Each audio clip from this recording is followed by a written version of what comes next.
sans doute le livre le plus fort de ces derniers mois et celui qu'il faut absolument lire en ce début d'année. 10 ans d'immersion dans les quartiers nord de Marseille, la zone la plus pauvre d'Europe.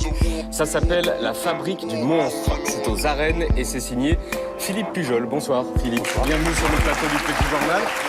Vous avez 41 ans, vous avez reçu le prix Albert Londres l'an dernier en 2014. Tout ce qu'on vient de voir, c'est la réalité ? Oui, c'est la réalité, c'est une réalité en tout cas. C'est pas la réalité totale des quartiers nord, mais c'est la misère qu'on peut trouver dans les quartiers nord. Même si les quartiers nord, ça n'est pas que de la misère, mais on ne peut pas nier que ça existe. Alors le livre est génial, on voulait le dire.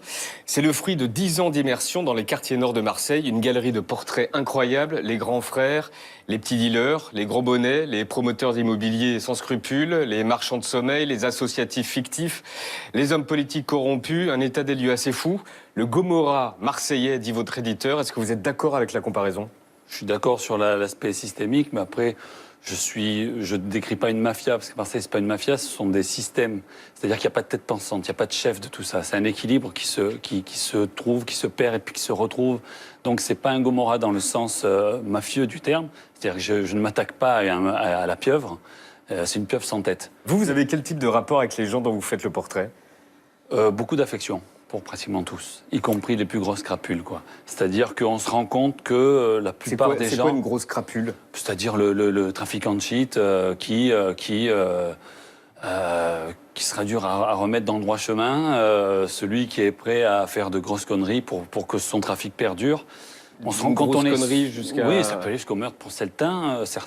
Moi, j'ai connu des petits qui sont morts. Après, je ne sais pas si j'ai connu des petits qui ont tué, mais en tout cas, des qui sont morts, j'en suis sûr. Et voilà, ce qui se passe, c'est que c'est un enfermement. Voilà, ils sont dans une situation d'enfermement, ils sont dans un ghetto, dans plusieurs ghettos. Et je ne peux pas avoir autre chose que de l'affection pour ces gens-là, même si je sais me méfier aussi. Mais je sais comment le monstre, justement, les a construits. Ce n'est pas eux les monstres, ce n'est pas les quartiers nord les monstres. C'est le monstre qui construit, entre autres, les quartiers nord, qui construit tous les radicalismes, dont on va en parler, certains des quartiers nord. Le personnage qui vous a le plus bouleversé ou intéressé ou passionné pendant ces 10 années d'immersion, c'est plutôt c'est un gamin qui faisait tout pour sortir des stupes et qui était tout le temps rattrapé en permanence. C'est un gamin qui est mort maintenant depuis d'ailleurs, dans un des règlements de compte il y a 2 ans, et qui faisait tout pour en sortir et était toujours rattrapé par le système dans lequel il était mis, quoi. C'est-à-dire qu'il voulait arrêter, mais c'était plus possible. Quand on a commencé dans le banditisme, c'est très très dur, même le petit banditisme, c'est très très très dur d'en sortir. Et donc la plupart se disent, puisque j'y suis, puisque c'est foutu, je vais aller très loin parfois dans la violence, quoi. Il y a une sorte de radicalisation qui se fait, justement, une radicalisation délinquante là. On n'a pas le choix. On a mis le doigt dedans, on est aspiré. Vous faites l'autopsie d'une ville morte, ou en tout cas d'une ville dans un état de décomposition très avancé. Pourquoi on en est là ? La faute à qui ? Alors, je fais l'autopsie de la partie morte de la ville. C'est pas la même chose. La faute à qui ? Alors voilà, ça c'est ce que le livre raconte. La faute à 40 ans pour faire simple, 40 ans de politique ratée, voire de clientélisme, de mauvais choix, voire de choix au contraire volontaires pour par exemple, on parlait des gitans, pour concentrer des populations, et après on s'étonne que ces populations les responsables, rebiffent. C'est les politiques, Gaston Defferre, y compris au niveau national. C'est-à-dire que l'avantage de Marseille, c'est que l'avantage pour des journalistes de Marseille, c'est qu'on voit ce qui se passe dans tous ces niveaux, dans toutes ces dimensions. Ce livre-là raconte ce qui se passe à l'échelle de la France, mais l'avantage, c'est que plutôt que d'aller piocher dans une ville un peu partout pour avoir le clientélisme des Balkany, la désindustrialisation qui donne le Front National à Hénin-Beaumont, une bourgeoisie bordelaise qui s'est construite sur des choses pas très jolies, on a tout à Marseille, tout est réuni. Donc, comme sujet d'étude, c'est parfait. Ça raconte la France. Marseille est la ville la plus française qui soit, je pense. En tout cas, aujourd'hui. L'origine du problème. L'origine du problème. Il est géographique, politique ? Non, il est politique, il n'est pas géographique. Pour faire simple, l'origine du problème, c'est la ghettoisation. Toutes les ghettoisations. Les ghettos scolaires. Les ghettos scolaires, c'est tout simplement des écoles dans lesquelles on a concentré petit à petit, maintenant on est dans des niveaux de concentration absolus, on a concentré toute la jeunesse qui ne s'en sortira pas. Et donc, c'est pas qu'ils sont inaptes à l'école, c'est qu'ils n'ont pas l'entourage social pour comprendre que l'école aura un intérêt ou pour croire en l'école. Vous décrivez un cycle sans fin et tout pourri qui fait vivre tout le monde, élus, entrepreneurs, notables et trafiquants. Est-ce que vous pouvez l'expliquer rapidement ? Alors, comme ça marche dans tous les sens, on peut le prendre, on va partir d'en bas. Pour moi, la délinquance, il y a 5 niveaux de délinquance. La délinquance de survie, la délinquance de quartier, la délinquance entrepreneuriale, la délinquance internationale et la financière. Et sur chaque délinquance se greffe un politique, on va dire, des élus. Et plus des affairistes. Et donc tout ça fait qu'on va avoir un mélange de délinquance de shit, qui est de la délinquance de survie pour certains, la plupart, l'immense majorité, et après un petit peu de prime pour d'autres.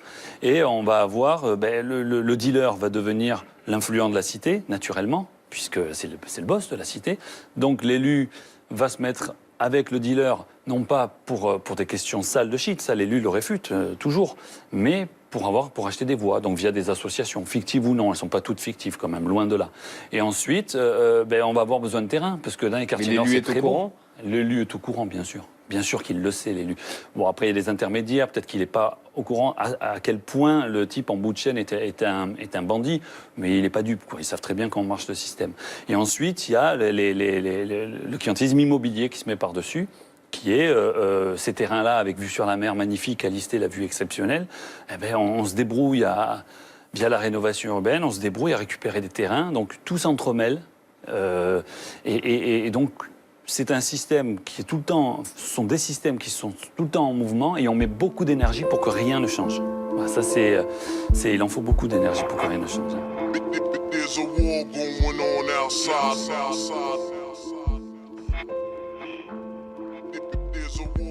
Bonjour, moi j'ai une question. En travaillant sur Marseille, oui. C'est quoi votre image aujourd'hui ? Alors, il y a ce que j'écris. Moi, je suis un journaliste, je travaille sur les côtés sombres de la ville. C'est comme un médecin qui ausculte un patient pour sa maladie.